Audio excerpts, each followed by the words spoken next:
রাত বাজে প্রায় 10:30। ভিডিওটা করার কোনো ইচ্ছেই ছিল না। গার্লস গ্রুপে আমি একটা ভিডিও পোস্ট করছি, আপনাদের এত কমেন্ট আমি রিপ্লাই দিতে পারি না আমি ব্যস্ত থাকার কারণে। সো ঈদের তৃতীয় দিন আমার 5টা বউ ছিল, আমি ওইগুলারে কীভাবে যে বিদায় দিছি, স্ক্রিনে যে বউটা দেখতেছেন তখন তাকে যখন ভিডিও করি তখন ছিল আমাদের কারেন্ট, আর যখন 2টা-4টা ভিডিও আমি করছি তখন আমাদের কোনো কারেন্ট ছিল না।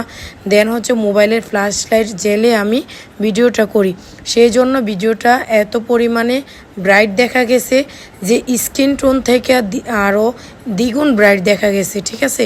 আর আপনারা একটাই প্রশ্ন করেন, আমরা ভাই মেকআপ আর্টিস্ট আমরা বুঝি, বড় বড় মেকআপ আর্টিস্টরাও দেখেন হাতে যখন ব্রাইডাল মেহেদি থাকে তখন হাতে কোনো মেকআপই করে না। হাতে মেকআপ করলে মেহেদি দেওয়া, হাতে মেকআপ করলে সো মেকআপ কালো দেখা যায়, সেইটা আপনাদের কাছকে ক্লিয়ার করে দিলাম, ঠিক আছে। এই যে বউটা দেখতেছেন সে একদমই অন্ধকারে, তাকে আমি ভিডিও করছি, তাও মোবাইলের ফ্ল্যাশ লাইট জেলে তখন ভিডিওটা করছি, সেই জন্য দেখেন তার স্কিন টোনটা দেখেন একদমই ব্রাইট দেখা যাচ্ছে। কিন্তু সে আমাদের সাজে সে স্যাটিসফাই, সে অনেক খুশি ছিল, তার বাসায়ও সবাই পছন্দ করছে সাজটা। কিন্তু আমার লাইটিংয়ের কারেন্ট না থাকার কারণে বউটা এমন দেখা যাচ্ছে।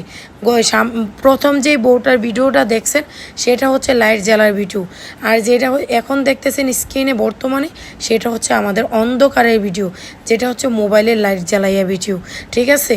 আর যখন আমি গার্লস গ্রুপে একটা ভিডিও ছাড়ছি সেটা অন্ধকারের ভিডিও, আর মেয়েটা ছিল একদমই কালো, আর হাতে দেওয়া ছিল মেহেদি।